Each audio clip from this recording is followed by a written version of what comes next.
मेरे प्यारे छात्रों, क्लास 10th में बोर्ड एग्जाम में और क्लास 12th के बोर्ड एग्जाम में दोनों क्लास में डायरेक्ट से इनडायरेक्ट बनाने के लिए पूछा जाता है ग्रामर वाले पोर्शन में।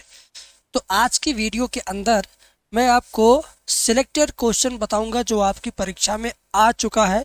प्रीवियस ईयर पेपर से लिया गया ये क्वेश्चन है, यूपी बोर्ड के एग्ज़ाम में आया हुआ क्वेश्चन है।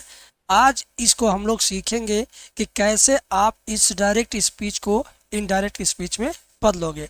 ठीक है, तो वीडियो शुरू करने से पहले आपसे एक ही रिक्वेस्ट है, चैनल पे पहली बार आए हैं तो चैनल सब्सक्राइब कर लीजिए और बेल आइकन प्रेस कर दीजिए ताकि इस तरह की वीडियो आपको लगातार मिलता रहे। चलिए हम लोग शुरू करते हैं एक एक क्वेश्चन बड़े ही प्यार से, बड़े ही आसानी के साथ। ध्यान दीजिएगा, कहता कि rewrite the following sentence by changing into indirect speech.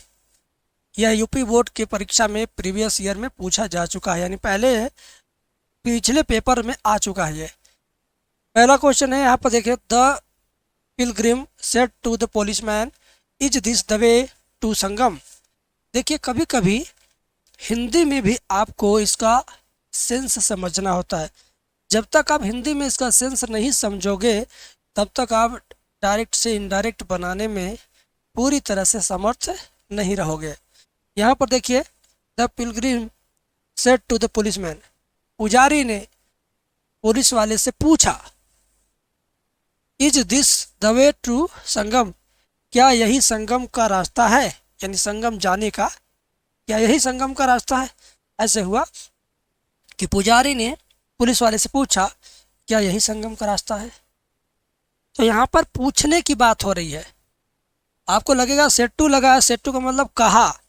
अरे भाई, पुजारी ने कहा किसी से अपनी बात, किसी से कुछ कहना भी पूछना हो सकता है। जैसे आप कहीं जा रहे हैं, यही रास्ता गोरखपुर जाएगा ना। अब इसमें तो प्रश्नवाचक चिन्ह है नहीं, प्रश्नवाचक शब्द है नहीं, लेकिन आप वास्तव में उससे पूछ रहे हो।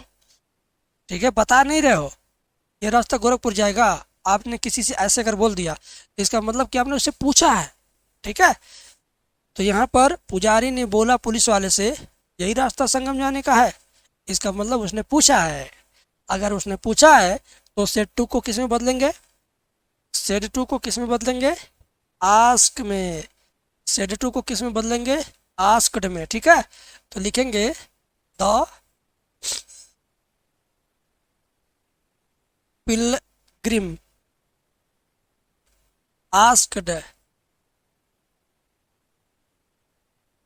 The Pilgrim asked the policeman, POLICEMAN। थोड़ा कलम अपनी पतली कर लूँ मैं।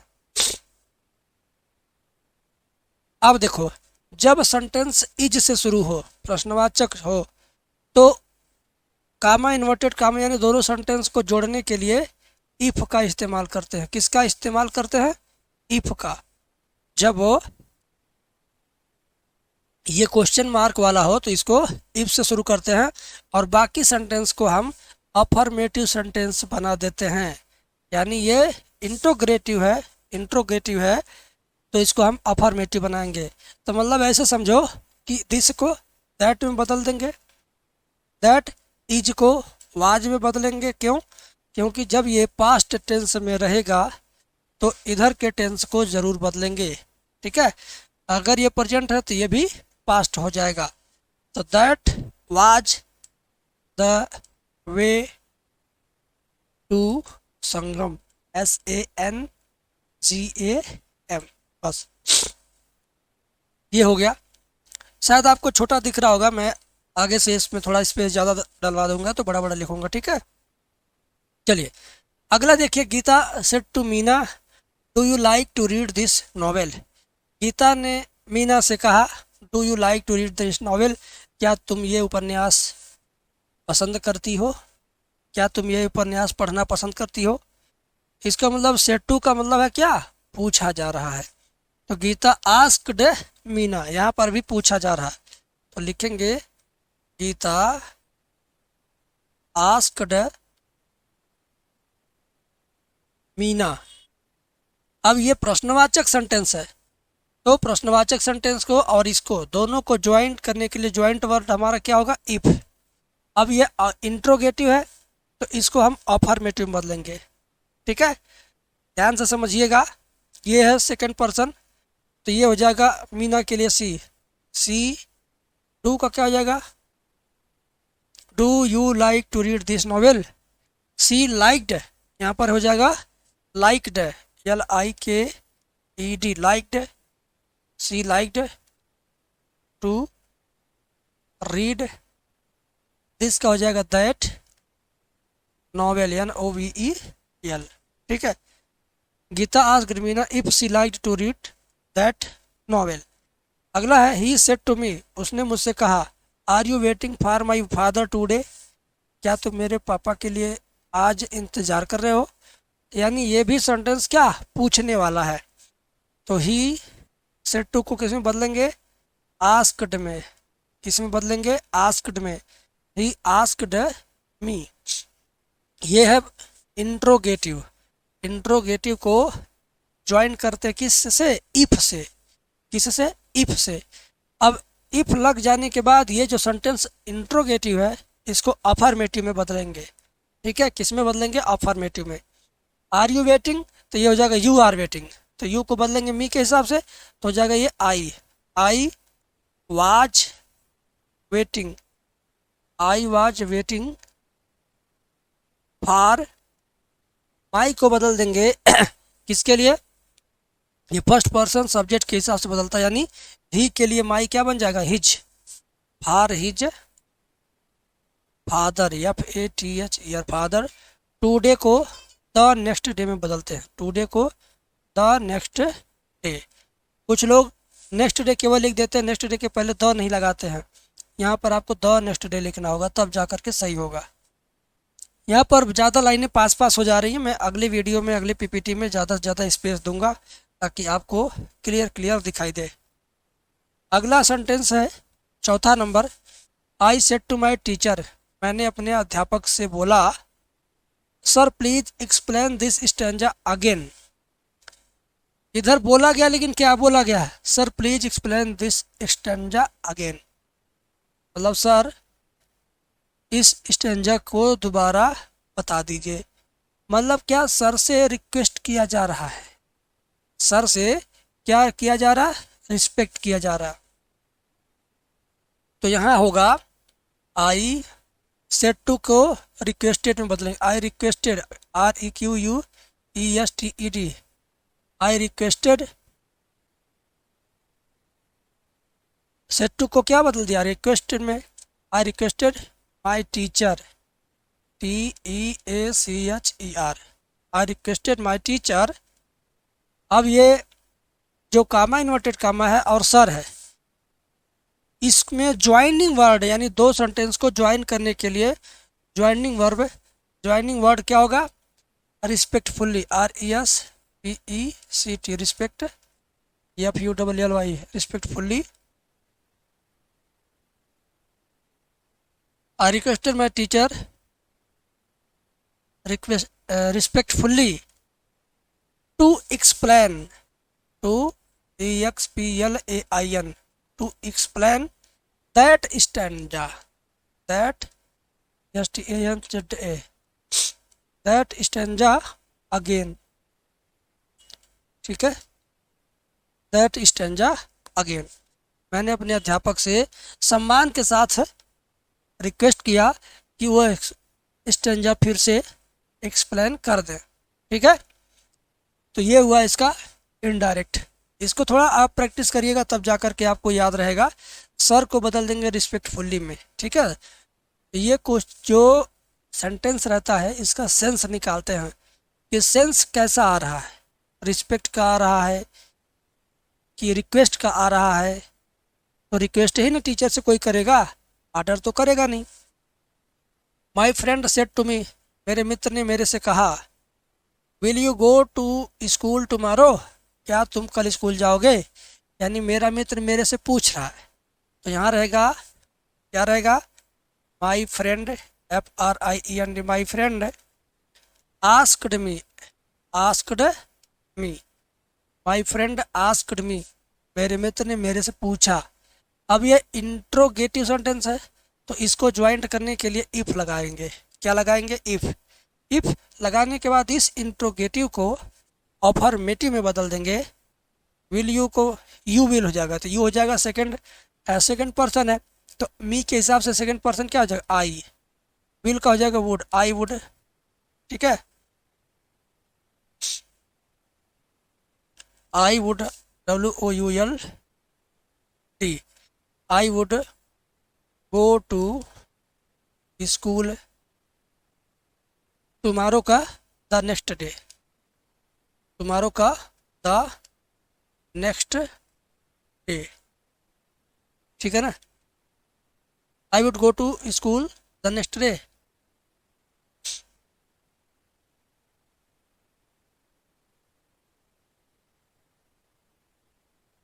सही है। सेकंड पर्सन ऑब्जेक्ट के अनुसार बदलता है और फर्स्ट पर्सन सब्जेक्ट के अनुसार बदलता है। ही सेड टू देम, मैंने उनसे कहा। Have you completed your homework, क्या आपने अपना होमवर्क पूरा कर लिया है? तो यहाँ होगा आई, आपने क्या कहा उनसे? पूछा है ना, तो I asked them, I asked them, यहाँ लग जाएगा इफ। उसके बाद इस इंट्रोगेटिव को अफर्मेटिव बनाएंगे, इंट्रोगेटिव को अफर्मेटिव बनाएंगे। हैव यू कंप्लीटेड, ये प्रेजेंट परफेक्ट टेंस है, तो इसको पास्ट परफेक्ट टेंस में बदलेंगे।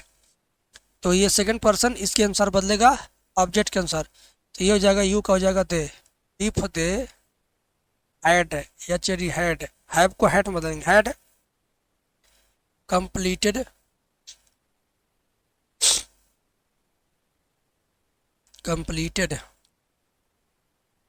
योर को लिखेंगे देयर होमवर्क, HOMEWR के। ठीक है, I asked them if they had completed their homework. ठीक है ना, तो ये हुआ आपका छठवां नंबर। सातवां नंबर देखिए, द स्पीकर सेड, वक्ता ने कहा, फॉरेस्ट प्रिवेंट सॉइल इरोजन। ये देखिए, ये सार्वभौमिक सत्य है, यूनिवर्सल ट्रूथ जब रहेगा तो इसका टेंस नहीं बदलेगा। मतलब वक्ता ने कहा कि जंगल मृदा अपरदन को रोकते हैं, तो ये सही बात है। तो इसका होगा the speaker, SPEAKER, speaker said. अब यहाँ पे दैट से ज्वाइन, यहाँ पर ज्वाइनिंग वर्ड क्या होगा? That forest, FOREST, forest, prevent, PREVENT, prevent, soil erosion, SOIL, soil erosion. ठीक है, बस। तो ये रहा आपका एक सेट का 7 क्वेश्चन डायरेक्ट से इनडायरेक्ट बनाने वाला। ये 7 क्वेश्चन मैंने समझा दिया है। अगर इसमें किसी को कोई दिक्कत हो, ना समझ में आ रहा हो, तो कमेंट में बताएगा। मैं अगला जो सेट कराऊंगा उसको और ज़्यादा डिटेल में कराऊंगा और ज़्यादा समझाऊंगा। और थोड़ा PPT बनाने में फर्स्ट टाइम था, इस नाते थोड़ा पास हो गया है। इसको हम मैनेज कर लेंगे अगली बार, आपको कोई दिक्कत नहीं होगा। प्यारे बच्चों, 10th हो या 12th हो, बोर्ड परीक्षा में नरेशन तो आता ही आता है। डायरेक्ट से इनडायरेक्ट बनाने के लिए हर साल, हर बार, हर पेपर सेट में आता है। कोई ऐसा जिला नहीं है जिसमें ये वाला क्वेश्चन आए ना। तो इस नाते इस क्वेश्चन को आज आप सीख लो, समझ लो, तैयार कर लो। और मैं बीच बीच में रूल और रेगुलेशन भी बताता रहूँगा। प्रीवियस ईयर क्वेश्चन मैं लेकर आया हूँ जो आपके बोर्ड एग्जाम में पिछले परीक्षाओं में पूछा गया था। तो आप इसको सीरियसली पढ़िएगा, समझिएगा, ताकि आप इस बार की बोर्ड परीक्षा में अच्छे से ये पेपर कर सकें और अच्छे नंबर पा सकें। ठीक है, तो वीडियो की शुरुआत करने से पहले एक रिक्वेस्ट है, चैनल सब्सक्राइब कर लीजिए। आप बिना सब्सक्राइब किए वीडियो देख के निकल लेते हो। अब 1-1.5 महीने बाद आपकी बोर्ड एग्जाम है। कम से कम इस 1.5 महीने के दौरान आप मेरे चैनल से लगे रहो ताकि आपको ज़्यादा से ज़्यादा फायदा मिल सके। आइए, पहला क्वेश्चन हमारे सामने स्क्रीन पर है, इसको हम बड़े ही गौर से करेंगे, ध्यान से देखिएगा। लिखा कि the teacher said to the student, why are you not doing your homework. देखिए, जब तक आप इस सेंटेंस का सेंस नहीं समझेंगे तब तक आप सही नियम को अप्लाई नहीं कर पाएंगे। इसमें नियम बहुत सारे हैं, डायरेक्ट और इनडायरेक्ट के। कब कौन सा नियम लगेगा ये वाक्य के सेंस पर निर्भर करता है। जैसे आप अपने घर के गार्जियन हैं, आप अपने गार्जियन होने के नाते अपने घर के सदस्यों पर, अपने बच्चों पर कब कौन सा नियम लगाएंगे, कब किसको कितना पनिशमेंट करेंगे, कब किसकी कितनी तारीफ करेंगे, ये बच्चों के बिहेवियर के ऊपर डिपेंड करेगा। कोई बच्चा बदमाशी किया तो उसे डांटेंगे, ज़्यादा बदमाशी किया तो उसे कुछ और कठोरता से उसके साथ बर्ताव करेंगे। तो बात वही है, यहाँ पर आप सेंटेंस को समझें। The teacher said to the student, said to का मतलब हुआ कि कहा, बोला। सेड टू का मतलब कि कह दिया या बोल दिया। टीचर ने कह दिया किससे? स्टूडेंट से। टीचर ने बोल दिया किससे? स्टूडेंट से। Why are you not doing your homework, कि तुम अपना होमवर्क क्यों नहीं कर रहे हो। तो सच में यह सेंस क्या है? टीचर का काम क्या है? बच्चों की इंक्वायरी करना कि कौन बच्चा क्या कर रहा है। टीचर का काम पढ़ाना भी है, लेकिन उसके अलावा वो होमवर्क कर रहा है नहीं कर रहा है इसकी इंक्वायरी भी करना है। ठीक है ना। टीचर का काम कहना नहीं है, टीचर का असली ड्यूटी पढ़ाने के अलावा इंक्वायरी करना अपने स्टूडेंट्स का। तो यहाँ पर सेड टू को इंक्वायर्ड ऑफ में बदलेंगे, समझ गए? सेड टू को इंक्वायर्ड ऑफ में बदलेंगे। तो यानी यहाँ पर हम क्या लिखेंगे, प्यार से समझने का कोशिश करिएगा। इनडायरेक्ट स्पीच है इसका। The teacher enquired of, ENQUIRED, enquired of the students. Said to को हमने किस में बदला? इंक्वायर्ड ऑफ में बदला। ठीक है, सेड टू को किस में बदला? इंक्वायर्ड ऑफ में बदला। Inquired of the student, STUDENT। Why तो जहां पर है वहीं रहेगा। जब सेंटेंस व्हाई से शुरू हो तो इन दोनों सेंटेंस को जोड़ने के लिए व्हाई वर्ड का ही इस्तेमाल करते हैं। व्हाई के बाद जो आगे का ये सेंटेंस है इसको हम अफर्मेटिव सेंटेंस में चेंज करेंगे। इसको हम किस में चेंज करेंगे? अफर्मेटिव सेंटेंस में चेंज करेंगे इसको। ठीक है, इसको हम अफर्मेटिव सेंटेंस में चेंज करेंगे। कहाँ से? यहाँ से। देखिए इतना मैंने घेर दिया अफर्मेटिव में। तो यह आर यू को यू आर, तो यू चेंज होगा, ये सेकंड पर्सन है, सेकंड पर्सन होगा स्टूडेंट के हिसाब से। स्टूडेंट क्या बहुवचन है, बहुवचन के लिए क्या होता है, कौन सा वर्ड यूज होगा? बहुवचन के लिए कौन सा वर्ड यूज होगा?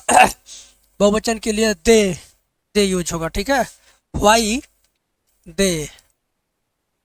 आर को बदलेंगे वेयर में, क्योंकि प्रेजेंट को पास्ट में बदलना है ना। Why they were not doing their homework, DOING, doing their homework, HOMEWORK। बस ये हो गया इनडायरेक्ट स्पीच, एकदम सही सही। अगला है कि दे सेड टू हिम, उन्होंने उनसे कहा या उन्होंने उससे कहा। क्या कहा? The servant will not go to the market, नौकर बाजार नहीं गया। इसमें तो कोई बात है नहीं, रिक्वेस्ट, आदर, सम्मान, भाव, इंक्वायरी, ऐसा कुछ है नहीं। एक नॉर्मल सी बात है भाई, उसने उससे कहा कि नौकर बाजार नहीं गया। तो यहाँ कहा का अंग्रेजी क्या होगा? टोल्ड होगा। सेड टू को किस में बदल देंगे? टोल्ड में। ठीक है, यानी लिखेंगे दे टोल्ड हिम।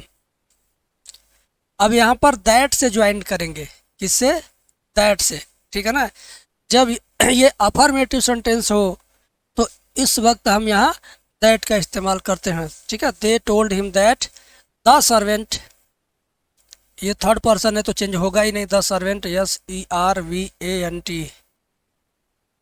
विल को बदल देंगे वुड में, क्योंकि इधर जब पास्ट टेंस रहता है तो विल और सेल को वुड और शुड में बदल दिया जाता है। ठीक है, तो विल रहेगा तो वुड में, सेल रहेगा तो शुड में। ठीक है, तो the servant would not go to the market, MARKET। ठीक है, ये हुआ इसका इनडायरेक्ट स्पीच। बीच बीच में रूल्स रेगुलेशन हम डिस्कस कर रहे हैं, तो उसको अगर आप चाहें तो कहीं लिख सकते हो, नहीं तो बार बार आप वीडियो देखना, प्रैक्टिस करना, आपको क्लियर क्लियर समझ में आ जाएगा।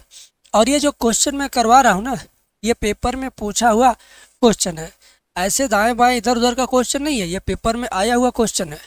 अब आप और देखिए, the principal said to Ramu. अब प्रिंसिपल रामू से कह रहे हैं, प्रिंसिपल का मतलब एक अधिकारी का पद होता है। प्रिंसिपल क्या है? एक अधिकारी का पद है। उसके लिए स्टूडेंट क्या होंगे? आदेश सुनेंगे। प्रिंसिपल स्टूडेंट को क्या करेगा? आदेश देगा।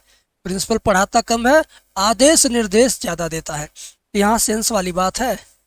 Gate out of the room. Principal ने रामू से कहा कि कमरे से बाहर जाओ। तो प्रिंसिपल अगर रामू से कहेगा तो क्या निवेदन करेगा कि आदेश करेगा? आदेश करेगा ना। तो आदेश को ऑर्डर्ड में हम लोग चेंज करेंगे। ये सेड टू आपका बदल जाएगा किस में? ऑर्डर्ड में। बाकी सब उतार लीजिए वैसे ही। The principal ordered, ORDERED ordered Ramu. The principal ordered Ramu. ध्यान दीजिए, प्रिंसिपल का P कैपिटल है तो आपको P कैपिटल ही लिखना है, रामू का R कैपिटल है तो R कैपिटल ही लिखना। The principal ordered Ramu.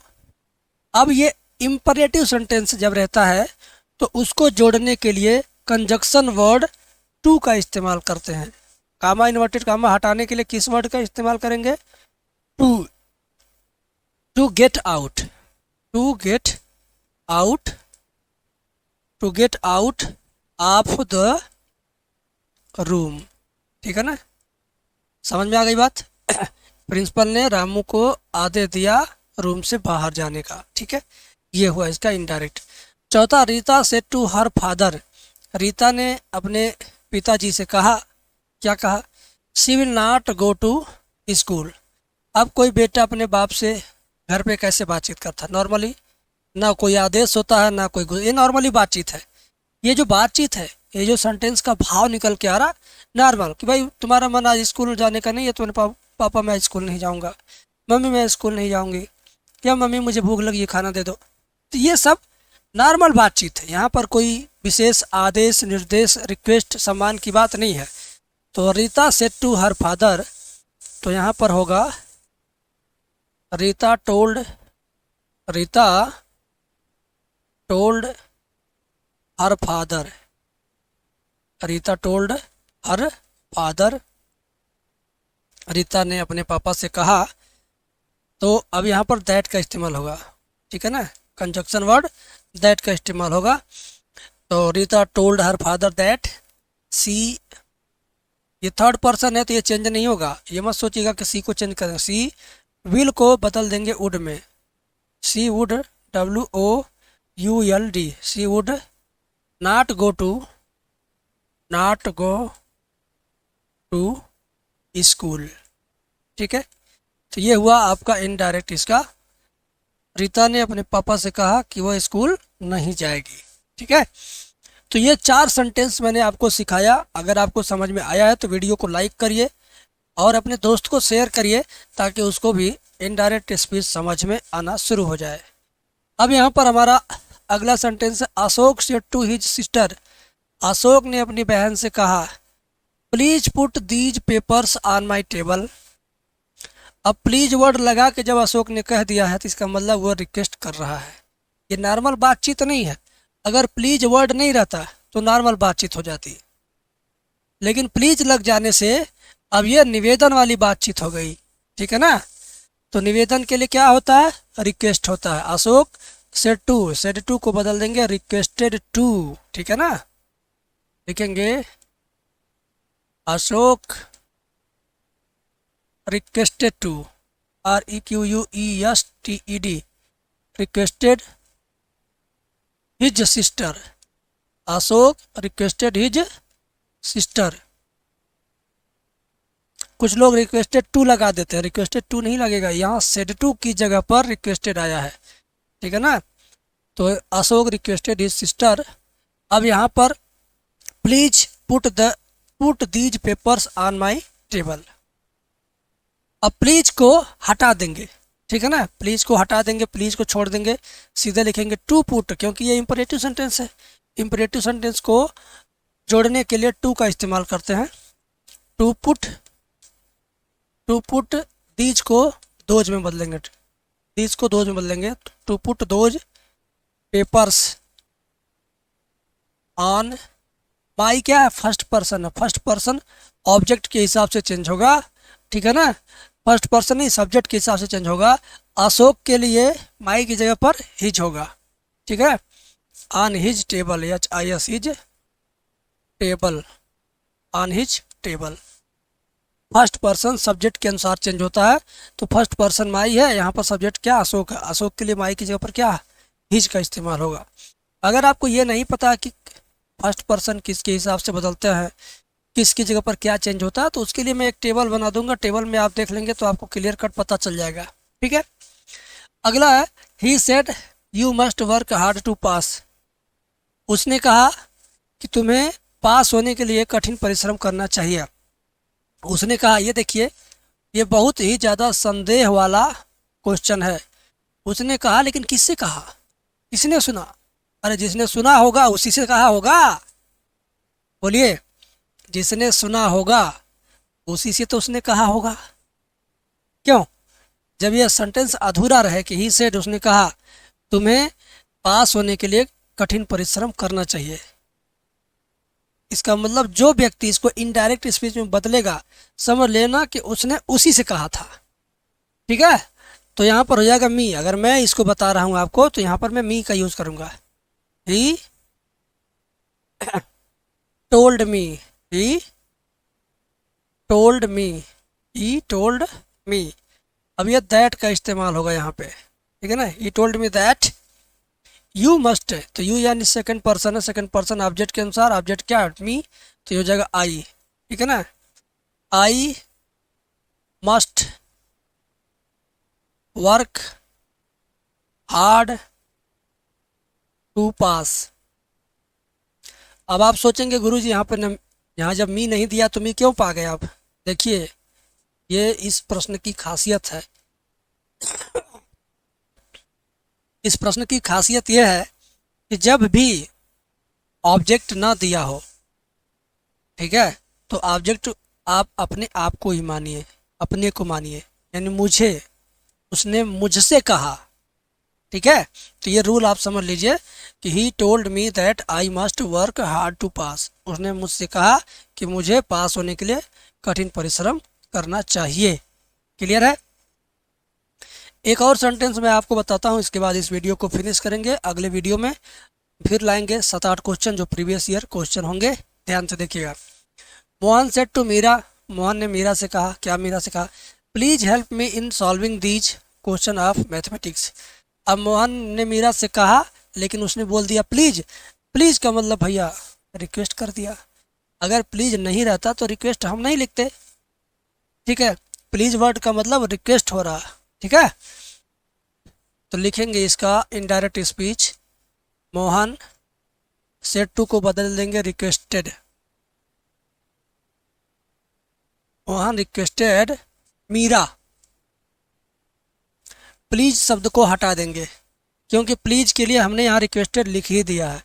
Please का मतलब रिक्वेस्ट, भाव से हो रहा है रिक्वेस्ट, तो उस भावनात्मक चीज़ को हमने रिक्वेस्टेड में यहाँ बदल ही दिया है।